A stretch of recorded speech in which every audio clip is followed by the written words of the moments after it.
Students, welcome back. Let's continue with the solid state chapter.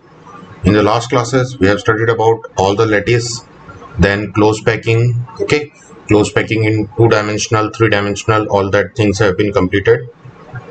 In this part we are going to continue with the next part of our chapter, which is the packing efficiency. Okay, or the percentage of the space occupied by the particles when they are closely packed with each other.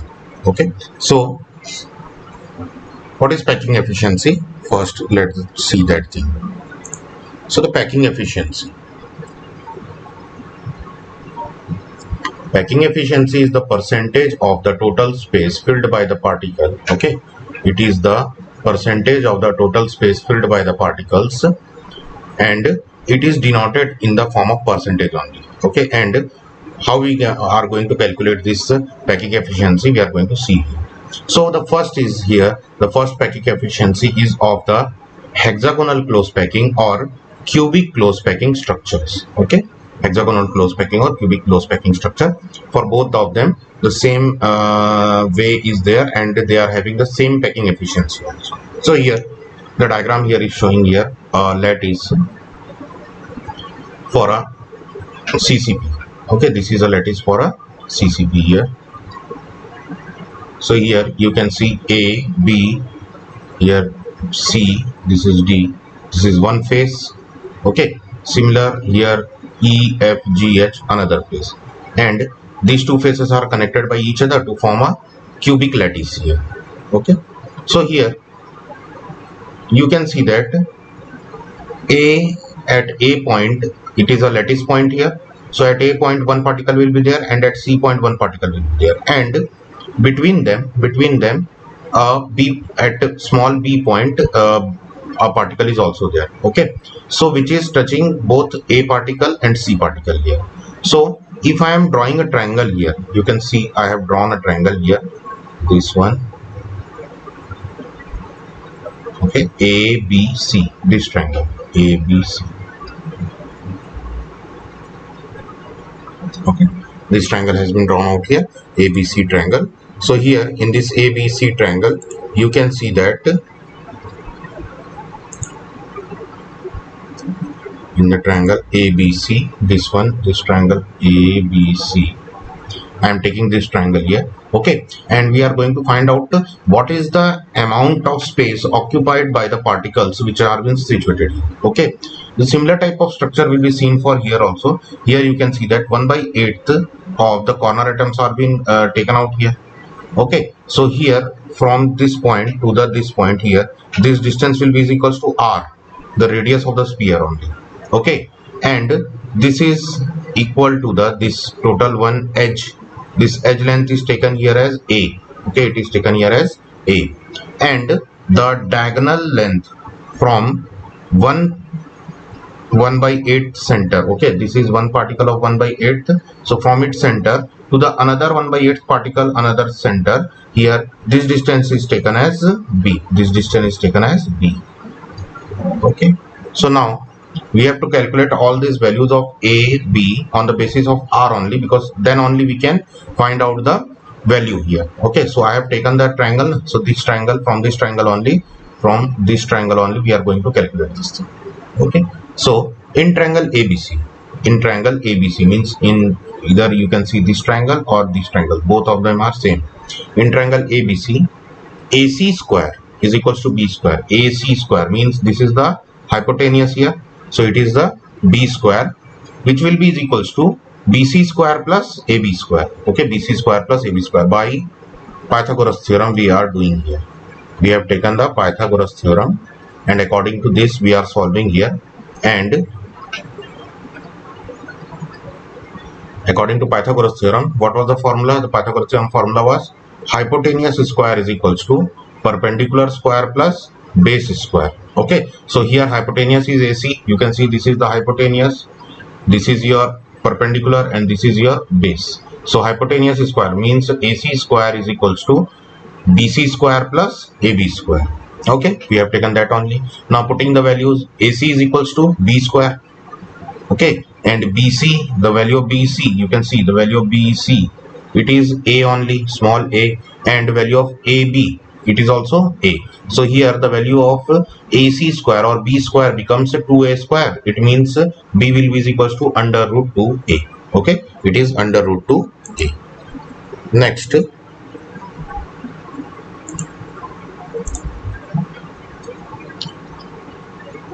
if R is the radius of the sphere, if R is the radius of one atom or one particle here, okay, I am taking the radius here as R, this is the radius R, okay, then here B will be equal to B, see this B, what will be the value of this B if I am considering here? So you can see here 1 R here, okay, then 1 R here, and here as it is a full circle, so it will be diameter, so it will be 2R. So you can see here from this point to here 1R, and from this point to here it is 1R. So R plus 2R, it will be 4R, okay, because B will be is equals to R plus 2R plus R, okay, from where this is one radius of the 1/8 part of a particle, this is 1R from the 1/8 part of a particle, and this is 2R, means the diameter of a circular half part of a atom or particle. Okay, so the total length of B, okay, so the total length of B from here to here, it will be is equals to R plus 2R plus R, so it will become 4R, which will be is equals to under root 2 A. Okay, so here the value of A becomes A is equals to 4R upon under root 2. So on rationalizing it, we will get 4 under root 2 divided into R divided by 2. So it will be divided and it will give the value 2 under root 2 R. Okay, so this is the value for A. Now we know that each unit cell in cubic close packing structure has efficiently 4 spheres. Okay, it means that one of the particle, you can see here one particle is being 1 2 3 4, it is having the coordination number of 4. Okay, so the total volume of the 4 spheres here, it will become, what will be the total volume of the 4 sphere? We know that the volume of one sphere is equals to 4 by 3 pi R cube. This is the particle volume of the one sphere. So for 4 sphere, it will become 4 into 4 by 3 pi R cube.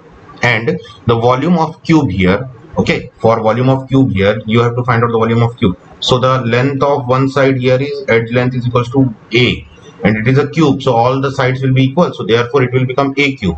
Okay, it will become A cube, and the value of A here was 2 under root 2 into R's cube. So this is the volume of cube and this is the volume of the spheres here. So the packing efficiencies formula is volume occupied by 4 sphere in the unit cell. Okay, 4 sphere in the unit cell into 100 divided by the total volume of the unit cell, divided by the total volume of the unit cell. Okay, so 4 into 4 by 3 pi R cube. Okay, 4 into 4 by 3 pi R cube divided by 2 into root 2 R cube. So on solving it, what you will get? 16 by 3 pi R cube, and here at below 8 into 2 root 2. Okay, 8 into 2 root 2 R cube. So R cube gets cancelled out here. 8 goes out for 16 2 times. Okay, and these 2 gets cancelled out here. So here we will left out with pi upon 3 root 2. Okay, pi upon 3 root 2 into 100. On solving this, we will get 0.74 into 100, and hence our answer becomes 74%. Okay, 74% is the packing efficiency for either for hexagonal close packing or either for the cubic close packing. Okay, for hexagonal close packing or cubic close packing, the value is same, it is 74%. Okay, next is the close packing for a body centered cubic structure. Okay, for a body centered cubic structure, it means that in center of the body there will be a particle, and at the 8 corners there will be a particle. It means 8 particles at the corners and 1 particle at the center. Okay, so the diagram here is showing this 8 particles at the corners.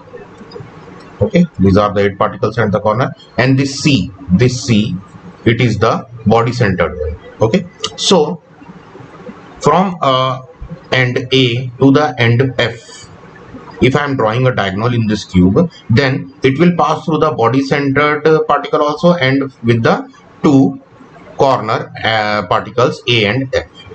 Okay, now if I am drawing this diagram, so here the triangle which I am going to see, this triangle we are going to see, this one, EFD. Okay, so we are going to see this triangle EFD, this triangle. Okay. We are going to consider this triangle EF. Okay, now in this triangle EFD here, first the value of B, means the diagonal FD's value I have taken B. Okay, the diagonal FD's value I have taken B, and ED is equals to A. ED is equals to A, which is the edge length here. Okay, and EF also is equals to A, which is the edge length.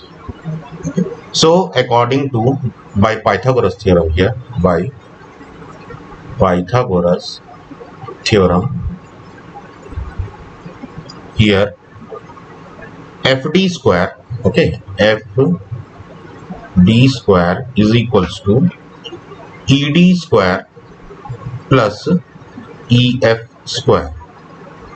On putting the values, B square is equals to A square plus A square. So the value will become here, B is equals to under root 2A. Okay, under root 2A. Under root 2A. The value will become here under root 2A. Now, the value for triangle AFD. Next triangle we are going to take this AFD one. Okay, because we are going to see, first we were about to find the value of the value B. Okay, then we are going to find out the value of this C. This C is coming in the triangle. In which part it is coming? It is coming in the triangle in the middle one diagonal. Okay, in the diagonal in the middle one, which is the part of this triangle AFD. Okay, which is the part of this triangle AFD. Okay, so in triangle AFD, if I am going here, then AF is the, by Pythagoras theorem,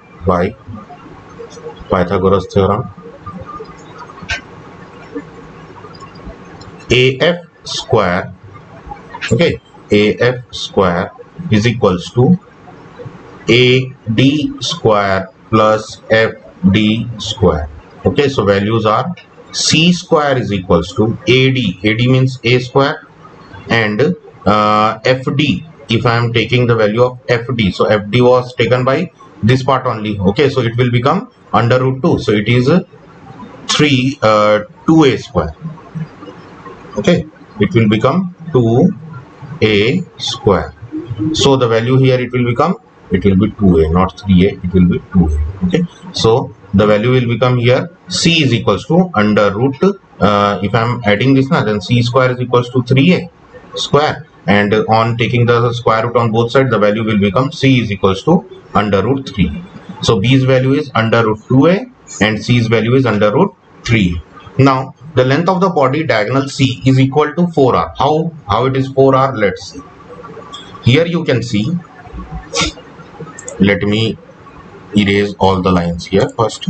Now, okay, what was the important part here? This one under root 2 and this is 2A square. Okay, so here you can see that this is R and this again it is R, and the C is fully coming here, so its diameter will be there, so it will be 2R. So here you can see that the C's value is also 4R here, where R is the radius of the sphere or atom or particle. As all the 3 spheres along the diagonal touch each other, so therefore what will be there? That C will be is equals to 4R will be is equals to under root 3A. So here the value of A becomes 4R upon under root 3. Okay, so the value of A becomes 4R upon under root 3. Now We have to find out the value of r also, so you can take it out here as under root 3 upon 4 into a. Now in this type of structure, the total number of atom is 2, as you know that in the BCC. Okay, in the BCC, the contribution of how much atom was there? 2 atoms contribution was present. Okay, 1/8 into 8. Okay, plus 1 into 1. So their total atom was 2 atoms here. You remember this thing? We have discussed this thing in our previous lectures also. Okay, so 2 atoms are present out here. So here what will be the contribution? What will be the contribution of the volume? How much volume they will be contributing here? So here the total volume, their contribution, it will be of the 2 atoms. So here 2 into 4/3 pi r cube. Total volume contribution here it will be this one. Total volume of atom. Okay, let's move further.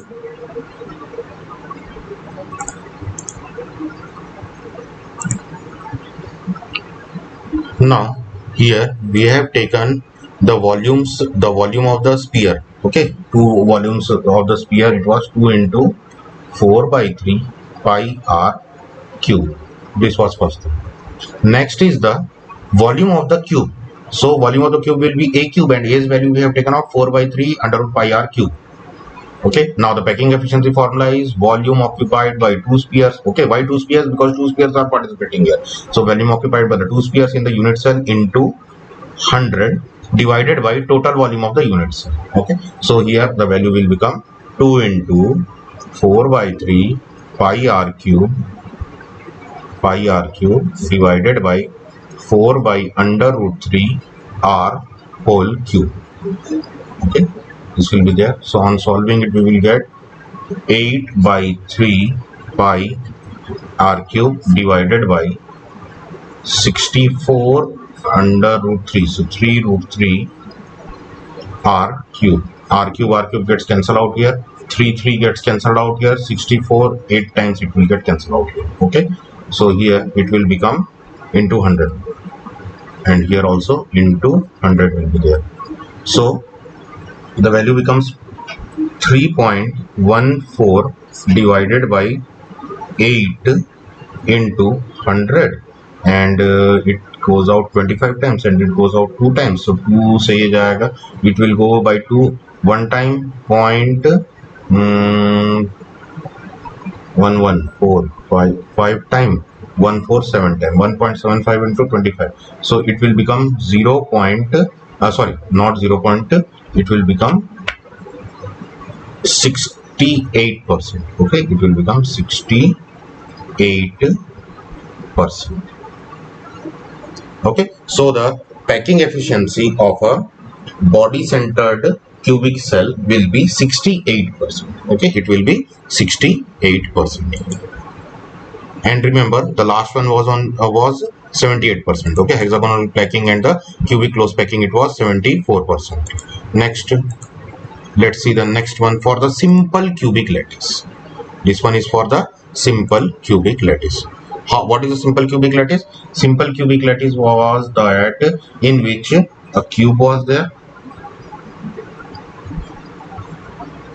and the particles were present only at their corners. Okay, while in the cubic close packing, what was there? Faces also the particles were present, or in the hexagonal close packing also faces also there particles were present. But in the simple cubic lattice, what will be there? Only 8 atoms will be present at the corner part. Okay, so here what will be happening here? 8 corner atoms will be there. So taking the 2 points, 2 lattice point here, A and H. Okay, 8 atoms are there, 8 particles are there. So out of that only 2 we are taking, A and H, which are joined with each other. Okay, so in the simple cubic lattice, the atoms are located only on the corners. The particle touch each other along the edges. Okay, they only touch along the edges only, like this. So thus the edge length or the side of the cube A and the radius of the particle R are related towards each other. Okay, so how they will be related? From here to here it will be 1 R, and from here to here center it will be 1 R. So here you can see that the value of A will be is equals to 2 R. Okay, it will be directly rated as a 2r here. Okay, now volume of the cube, the volume of the cube will become a cube, so it is 2 into r cube, which will be is equals to 8r cube.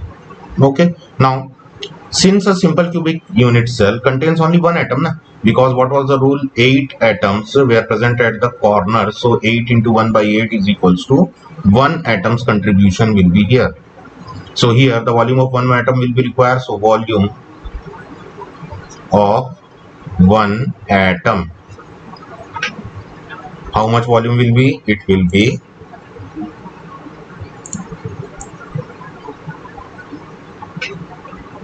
be 4 by 3 pi r cube only. So now the packing efficiency, volume of one atom divided by the volume of cubic unit cell.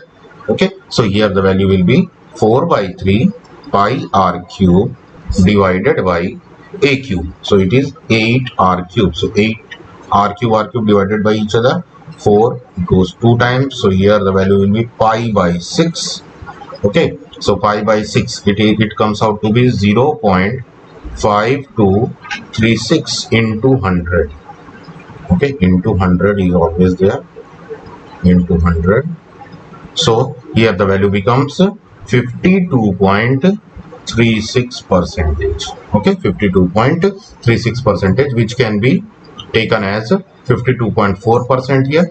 So if I am comparing here, okay, now we are going to compare here all the three packing efficiencies. So all the three packing efficiencies, if I am comparing here, so for HCP and cubic close packing, it was 74%. For BCC, it is 68%, and for simple SCC, it is only 52.4%. So on comparing these three, we will find that the most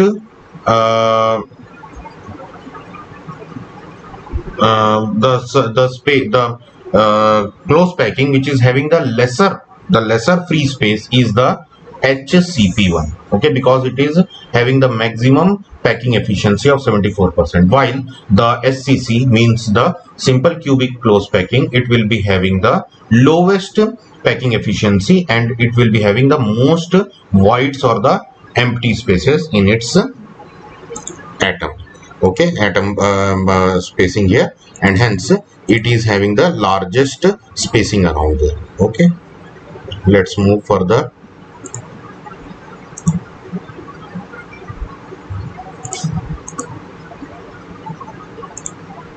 Now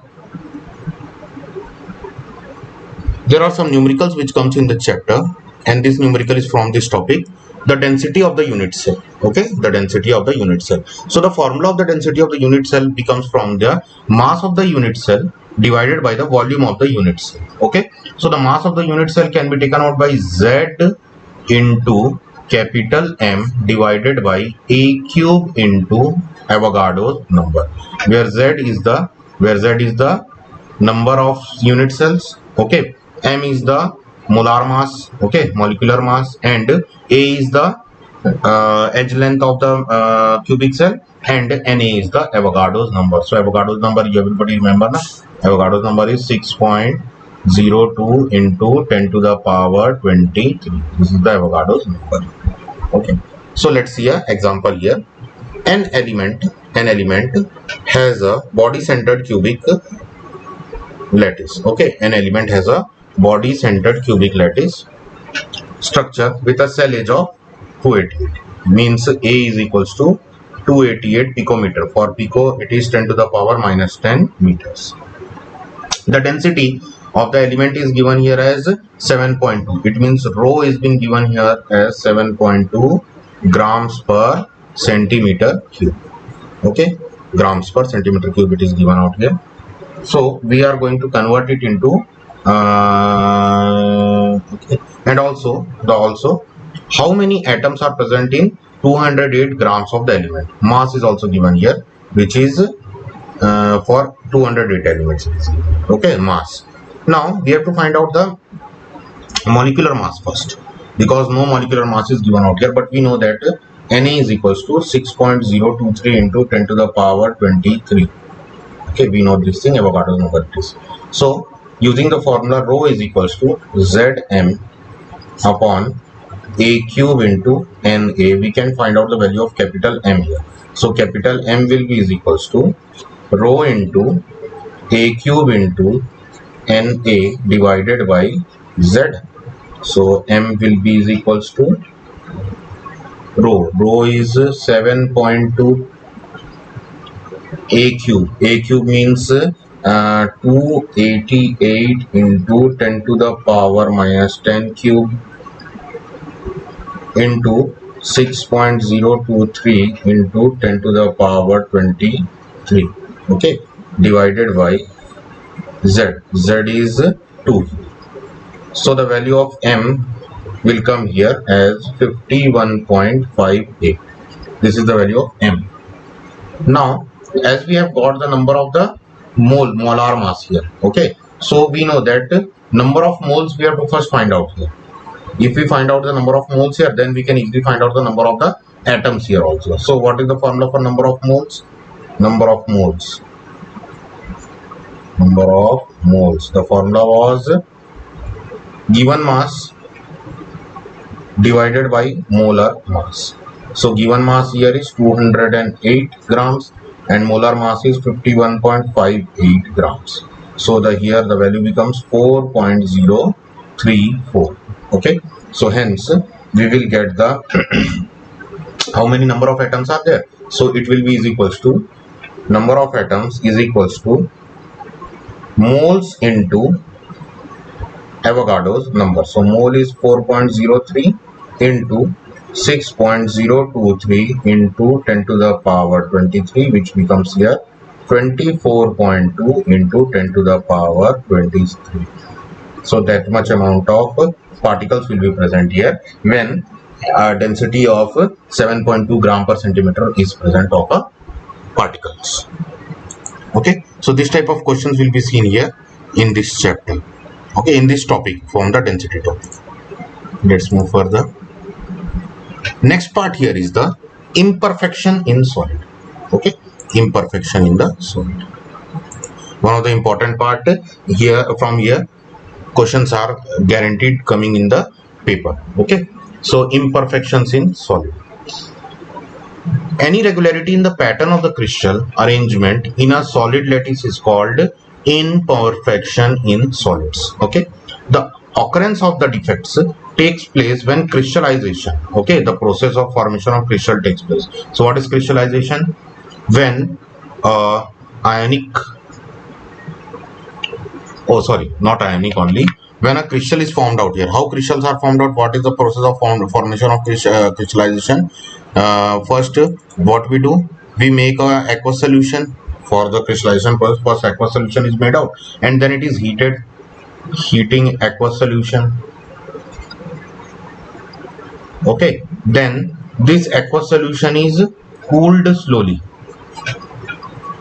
Very slowly it is cooled down.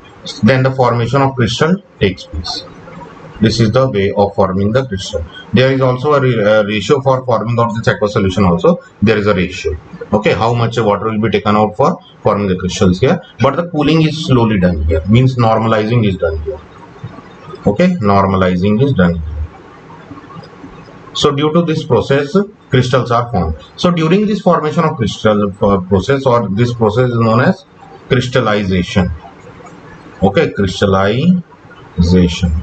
So during this process, there occurs some of the impurity, there occurs some irregularities in the formation of the solid lattice, and this is known as the imperfection of solids. Okay, so this occurs at very fast rate or at an intermediate rate. Due to this reason only, this imperfections occurs. This is because particles don't get enough time to arrange themselves in a regular pattern. Okay, and basically these defects falls into out of two forms. Two forms we can see out here. One is the point defect and one is the line defect. Okay, one is the point defect and one is the line defect. So let's study what is the point defect and what is the line defect. What is the point defect and what is the line defect? Let's study about them. So first is the point defect. Okay, first is the point defect. So what is the point defect? The point defect occurs when an atom is missing or is irregularly arranged. Okay, point defect is the defect when an atom is missing or irregularly arranged in a crystal lattice. In other words, the deviations or irregularities observed around an atom or a point are known as point defect. So let's say this is a lattice. Okay, this is a lattice.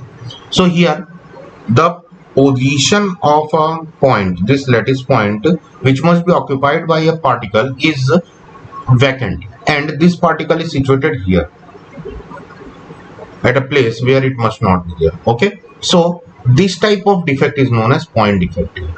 Okay, this type of defect is known as point defect here. So the point defect can, in other words, can also be say that here when a vacancy is being created, due to the displacement of a particle in a crystal lattice, then that type of defect is known as point defect. Okay, that type of defect is known as point defect.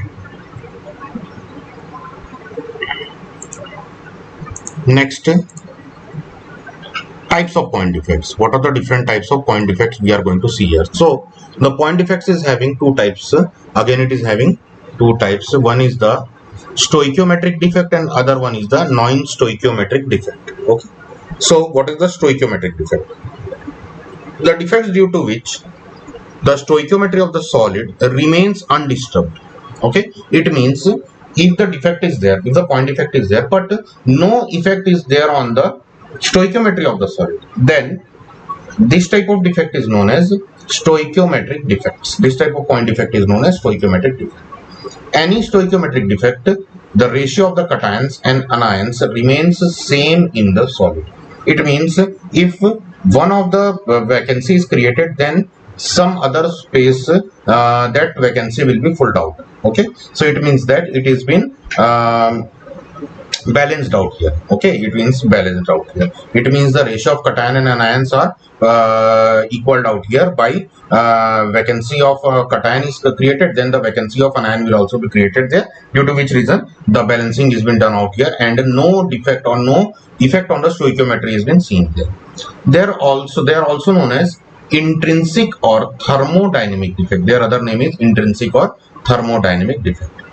Here the stoichiometric defect can further be classified into four types: vacancy defect, interstitial defect, Schottky defect, and the Frankel defect. Okay, these all are very important if I am considering the board exams of class 12th. Okay, vacancy defect, interstitial defect, Schottky defect, and Frankel defect. One question is compulsorily seen from this topic in your paper, in your board paper. It is compulsorily seen. Next, what is the Schottky defect?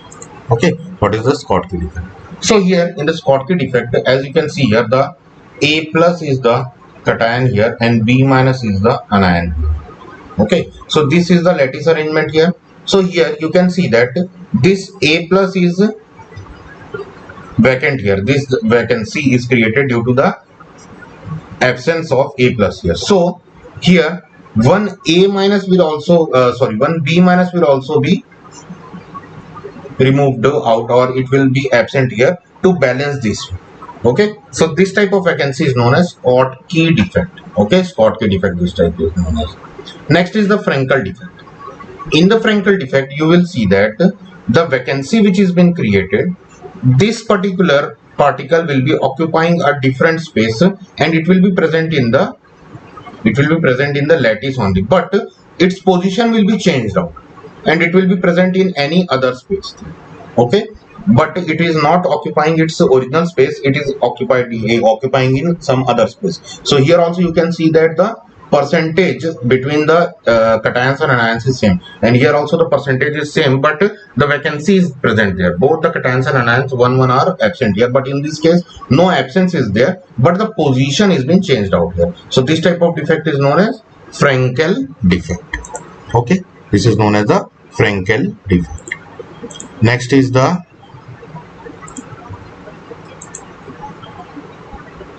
Okay, this is the definition of the Frenkel defect. This defect is shown in ionic solids. Okay, the smaller ions, usually which are the cations, is dislocated from its normal side to an interstitial side. As I have told you, it is remaining in its lattice only, but its position is being changed out. It is not taking out the interstitial side, not its vacant side. Okay, it creates a vacancy defect as it is as its original site, and interstitial site defect as its new location. Okay, Frenkel defect is also known as dislocation defect. Its other name is dislocation defect. It does not change the density of the solid. As you can see here, the ratio is been same here, and also the particles are not leaving the lattice, so therefore the density of the solids is not changed out there.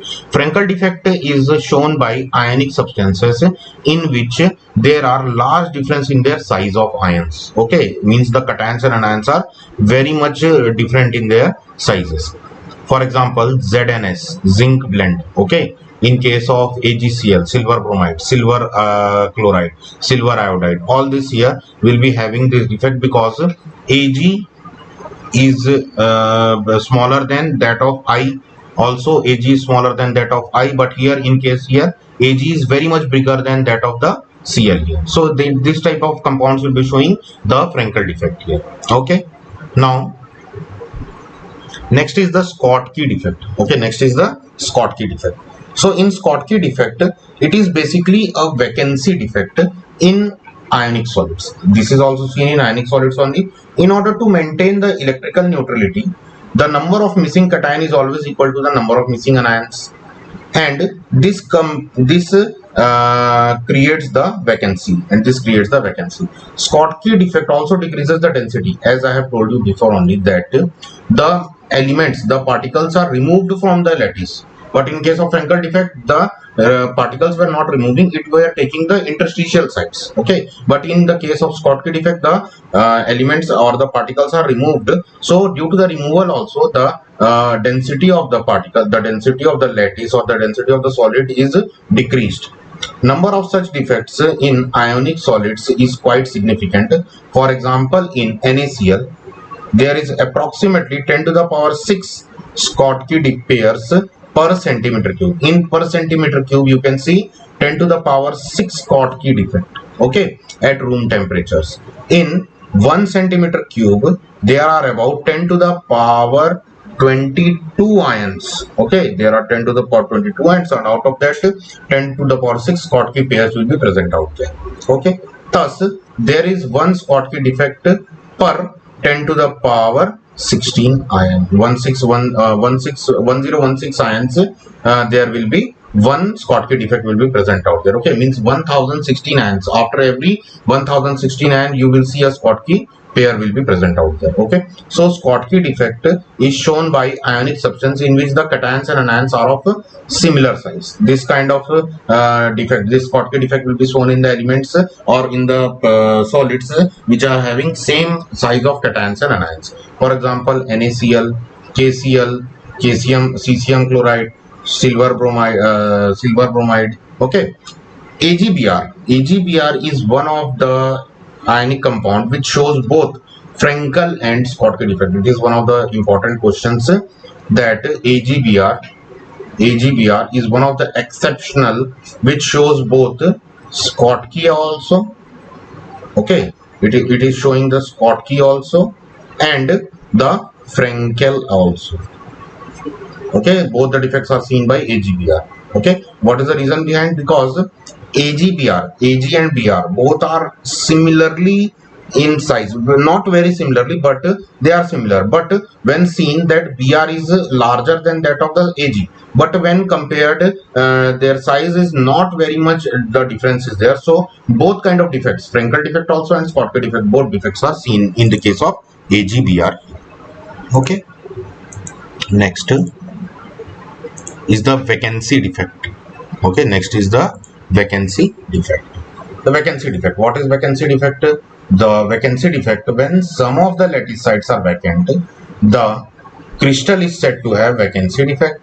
This result in decrease in the density of the substance. This defect can also develop when a substance is heated. Okay, due to heating of the substance, sometimes what happens, any of the cation or anions remove from their particular lattice position, lattice point, and this due to this reason, what happens, the position, the vacancy create out there. Okay, the vacancy create out there, and due to this reason, what will happen? It will happen that here the density of the solid will decrease. Here the density of the solid will decrease in the case of vacancy defect.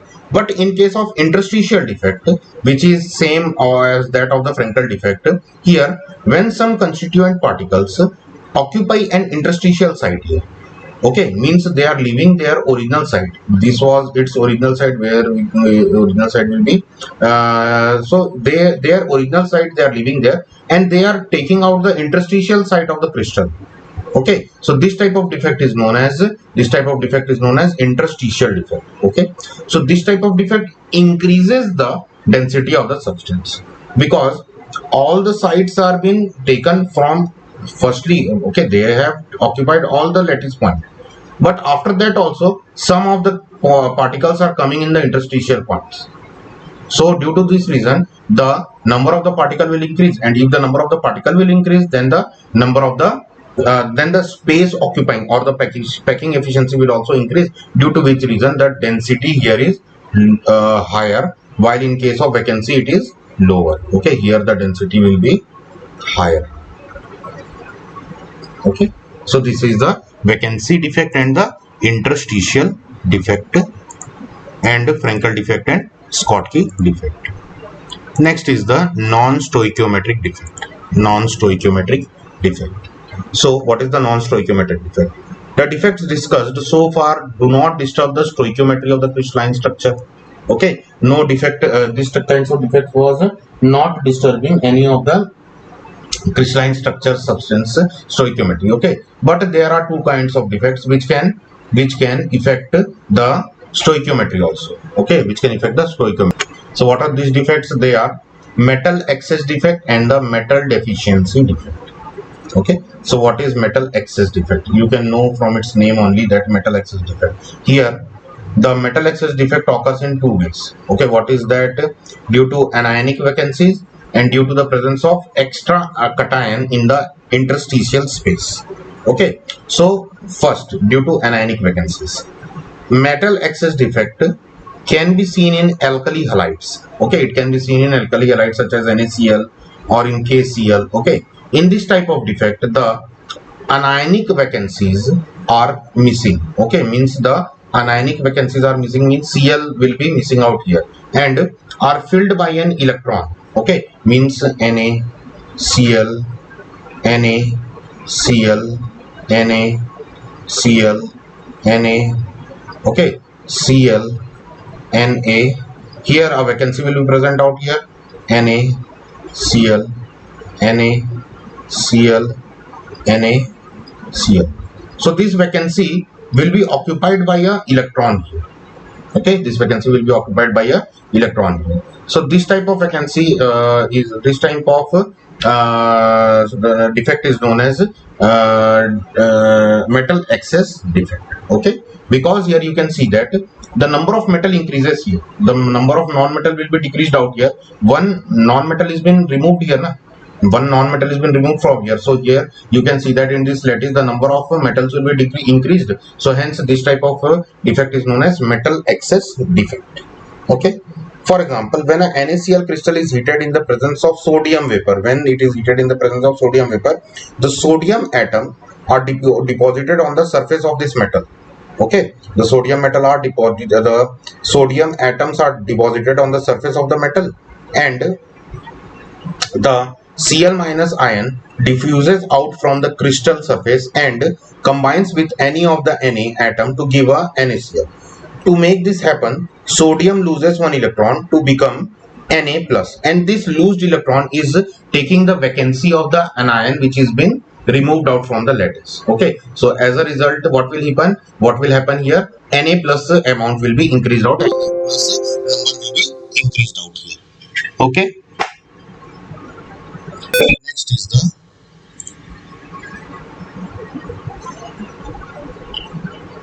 due to the presence of extra cation in the interstitial site. Okay, in this type of defect, extra positive ion and electron occupies interstitial sites and maintain the electrical neutrality. In other words, this defect is losing non-metal atoms, leaving their electrons behind, and excess metal occupies the interstitial positions there. For example, in case of zinc oxide, when zinc oxide is heated, it leaves oxygen and below becomes yellow. Okay, when zinc oxide is heated, it leaves oxygen and becomes yellow. So here what will happen? ZNO is heated, then Zn2 plus O2 plus 2 electrons will be released out here. So now, due to excess of zinc in the crystal, the formation of ZNO becomes Zn1 plus X into O. Means one atom of Zn will be extra. Okay. Next is the metal deficiency defect. Last is the metal deficiency defect. This defect occurs in the metals containing less number of cations than anions. It means that the number of cations here, it will be lower as comparison to that of the anions here. It is mostly seen in the compounds depicting variable oxidation state. All the elements which are having variable oxidation state, such as iron, copper, or not copper, iron, okay, strontium, and not strontium also, iron, manganese, and all this type of elements, due to the unequal number of cations and anions here, the metal obtained are non-stoichiometric here. So some common examples falling under this category are defect are Fe0.950 ferrous oxide, Fe0.930. Okay, so here the Fe's valency is +2 and here the Fe's valency is +3. Okay, so due to this variable oxidation state here, you can see that the number of cations and anions are disbalanced here, and due to this reason the metal deficiency defect occurs here. So this was the end for our solid state chapter. I will take one more class for the solid state, in which we will discuss some of the numericals, and we will end this chapter. Okay, so thank you for watching this video. We will continue further.